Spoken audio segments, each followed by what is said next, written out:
entertainment value when we see black people. It doesn't speak to the poverty value. Why is that important? It's important to me because I feel like I feel like I'm a glitch in the system. I feel like they were not trying to create me. It was all an accident. I slipped through. I didn't draw bloody pictures. I didn't draw really what I was feeling. You know, I drew the birds and the trees and all of the stuff that didn't get you taken to the office. So I always feel like it's all a trap and everything is a trick. And I feel like one of the tricks that I fell for was my perception of myself. Because I had a buddy in college ask me, do I see myself or somewhere I come from in my work? I was 20. And when he asked me that question, I said, oh, I got it. I'm going to go to the hardware, get some chains, and brought back and I chained them up. And then I'm like, damn, what did I do? This was amazing. And then I'm like, well, how do I do it again? And then some odd 5 to 6 years later, I'm having the interaction with the white girl in New York, and then I'm painting my roommate in blackface. And I'm like, oh, I did it again. But I didn't really show the work a lot because I couldn't speak about the work. My goal is to pull the images out of my subconscious and then study my own subconscious before it gets tainted and filtered and all that kind of other stuff. So once I realized that white people love this work, it made me uncomfortable. Interesting. And when it made me uncomfortable, what happened is it was like, okay, let me show this less. Because I don't understand it yet, because I'm like, this was definitely internal oppression coming out of my own subconscious, seeing myself in the way that they trained me to see myself in a negative light. And all of that led me to the imagery you start to see here. Now, some of that stuff was happening simultaneously with the Blackface Minstrel Show or the Slavery series of images. And it might have really started to dawn on me when I watched other younger artists. So like, in my early 30s, I was noticing that the books, the institution books, always had blackface imagery by some artists illustrating that in there.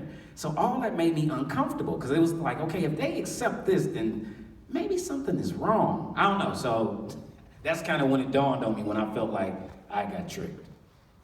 That leads exactly to what I was thinking of as my question. When you showed this at the conference or whatever the event was you were asked to present this to, and it was supposed to be the American Dream, how were you received? What was your response? Because from my perspective, your work is challenging. It was challenging to watch because I felt it so deeply. And I imagine for others, just the rawness of it and maybe not be able to interpret it. I just wonder, how are people perceiving your work?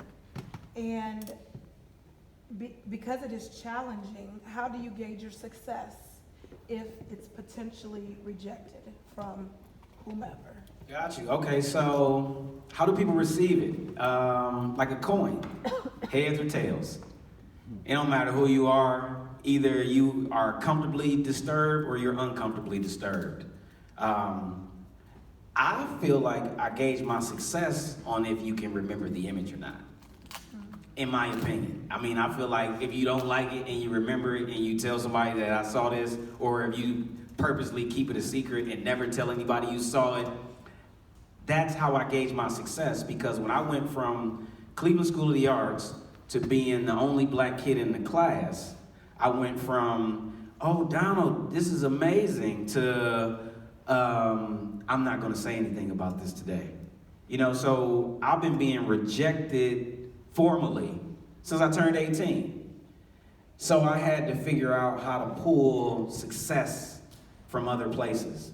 And that has been me being able to continue to do it. Because I went to Cleveland School of the Arts, and it's not a lot of artists from Cleveland School of the Arts who are even doing any of this stuff on what they would call a high level.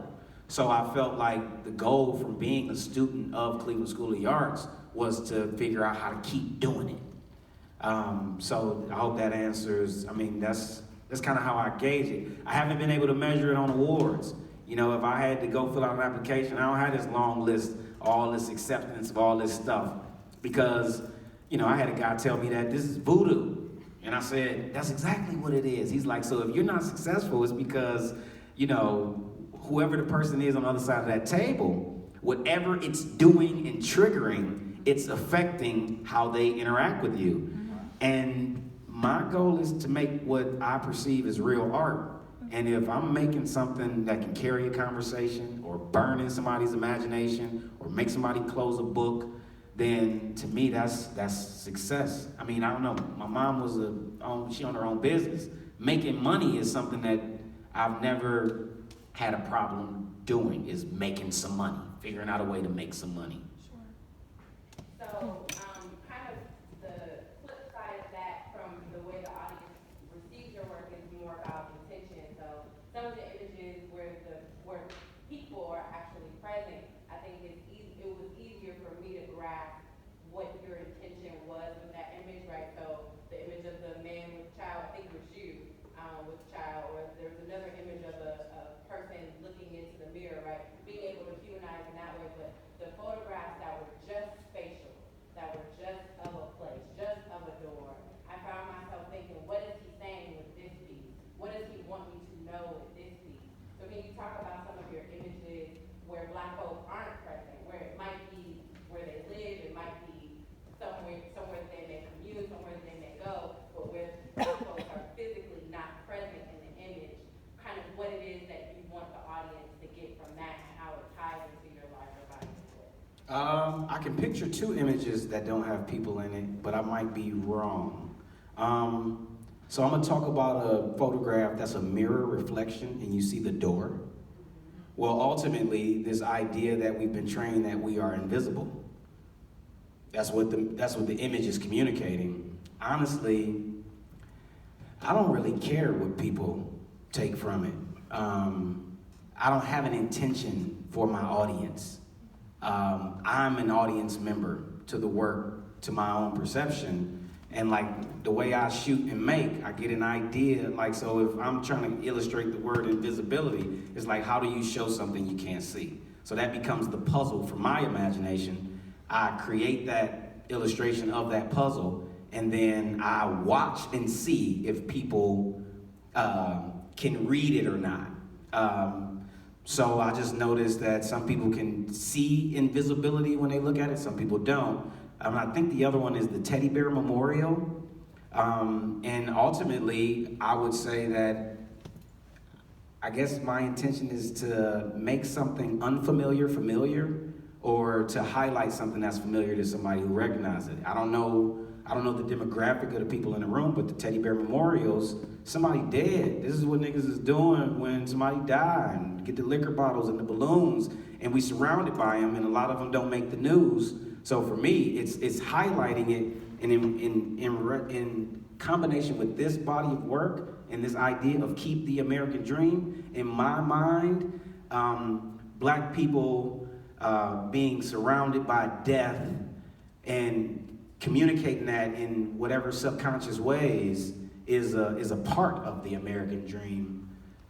And because those are the only two I can think of that don't have an actual image, you know.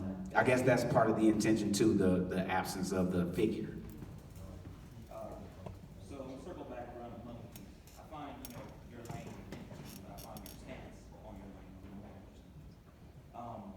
As creatives, a lot of what we create sometimes is what we want to create, but sometimes it's also driven by the dollar.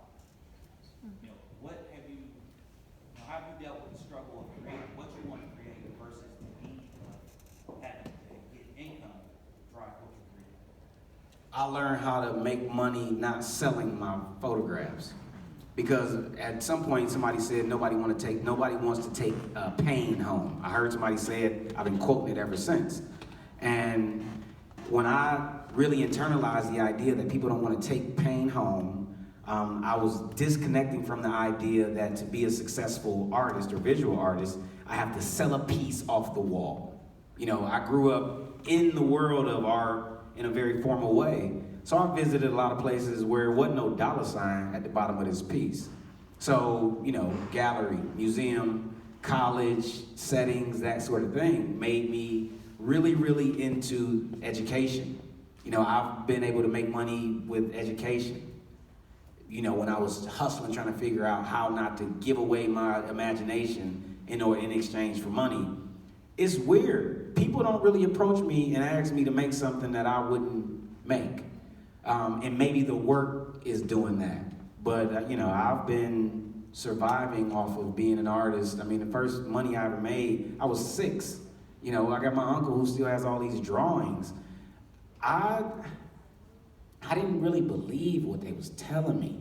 You know, I was having a hard time believing, you know, that I have to sell this work on the wall. I mean, I remember a conversation in college. The question was, who do you make art for? And the consensus in the room was you make artwork for rich people. And I'm sitting there thinking like, damn, I don't know no rich people. Wow. So in my mind, it's not like how do I meet the rich person? It's more so, what am I gonna do different for the money?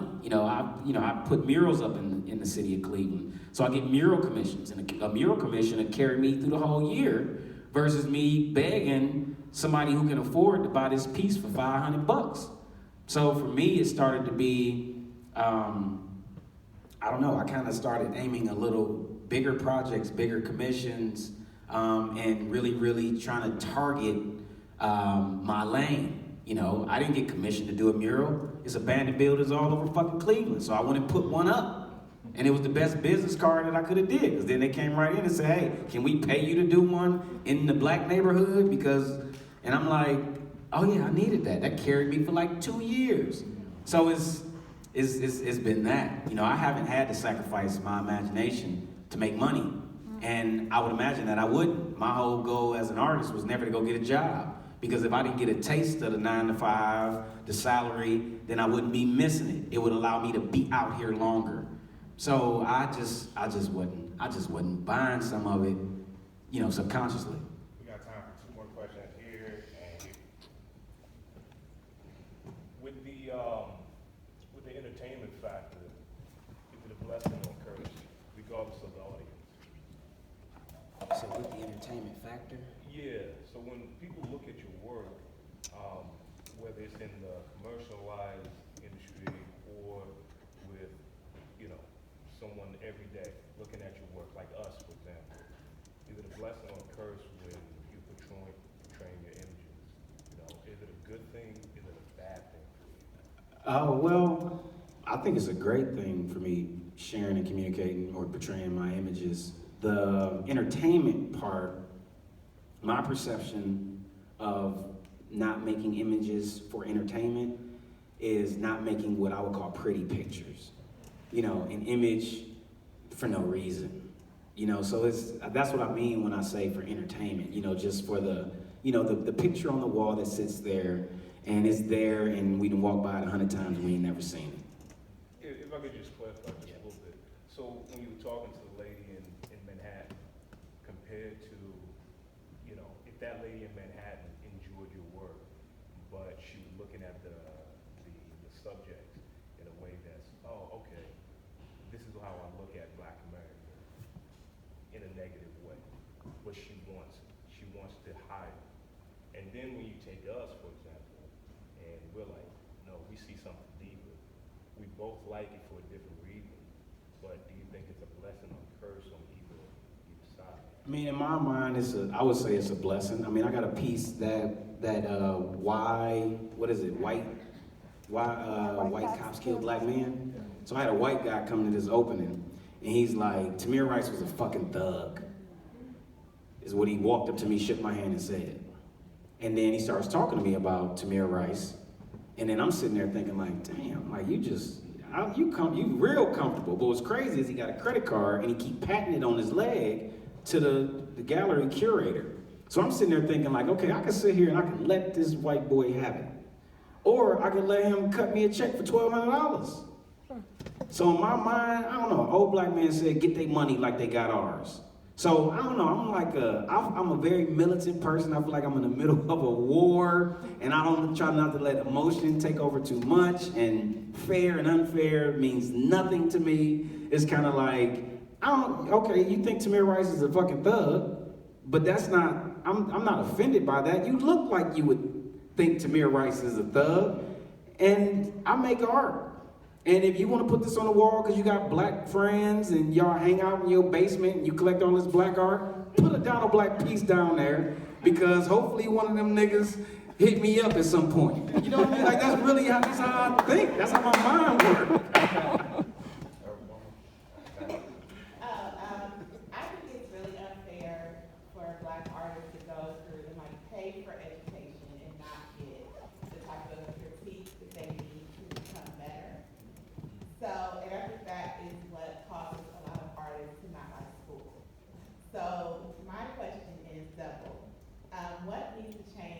academically and like in the museum setting to give you what you need as far as like authentic critique to become better or grow more?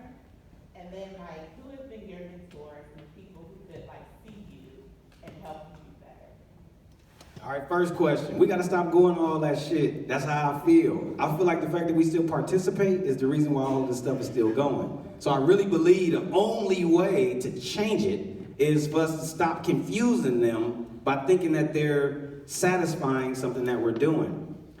I mean, that's how I feel about the museum and education. I believe we need to let it all fall. I believe the schools need to fall. I believe all the parents got to stay at home and watch their kids. All of the businesses affected. Like, that's really how my mind functions on a very extreme level of saying, as long as we still go, as long as we still drop them off, as long as we still fill out that FAFSA, it ain't going nowhere. I mean, it ain't about to change nothing. And in my mind, everything they didn't teach me, it helped me learn it on my own. Like, I could feel it missing on the level of education. It was like every confusing trickery thing that was said, it was an enlightening point for me. I mean, every single thing that came across my imagination. And then in terms of the second part of the question was, mentors. I ain't have mentors. I didn't, and I thought something was wrong with me because I didn't. I mean, I got close to older creative people and they felt some kind of way. And I experienced them feel some kind of way. And I could tell that the people who could have played a role in terms of the type of mentor that I am, or my perception of what a real mentor is, I feel like people have been watching me squirm. And all it's been doing is making me stronger. You know, I go to an internal place and I separate my outside influences versus my inside influence. And the most consistent thing that I've ever experienced in life was my inside influence and the work that's coming out of my imagination. But I thought something was wrong with me. I can't say that I had no mentor. I was trained formally in the art world. So me being trained formally in the art world, my possible heroes would be all white people. But the reason why I wouldn't say that, I really look up to it, because I was only engaging with it technically. And I learned in college that art is the combination of technical and conceptual. So I was being given 50% of what I needed, but I wasn't connecting to the imagery in a conceptual, deeper, emotional type of way. So I love a handful of photographers who had strong techniques, or painters who had strong techniques. But when I looked at all of this work that's predominantly white, I've always been imagining, what if it's a black person in there? That's what my mind has been doing since they made me go to the Cleveland Museum of Art 4 days a week, draw at the Lagoon since 1989 as a kid. I'm always picturing, I wonder what this would look like if it was a black person in there. I wonder what it would look like if it was a black person in there. So I don't really have a lot of, and ultimately I wasn't being taught about the black artists that I've had to learn and collect on my own. So with a void of being put a lot of artists like that would be familiar to me in front of my face, it just made me just keep trying to, I just kept imagining it. I've been telling myself, oh, Donald, this is your lane. You're supposed to be one of the people making it. You're supposed to add to this pot of imagery that you think, black folks are being kind of left out of or tucked away from. So, I don't know. A lot of people call me for advice, and over the last 20 years, I started saying, well, shit, let me ask the same person they asking. Because if everybody asking me my opinion, let me really get more in tune with my own opinion. I learn from everything all the time, and I've been like that for a very, very long time. So I just, I kind of go inside. Or I look at something that I made from my subconscious.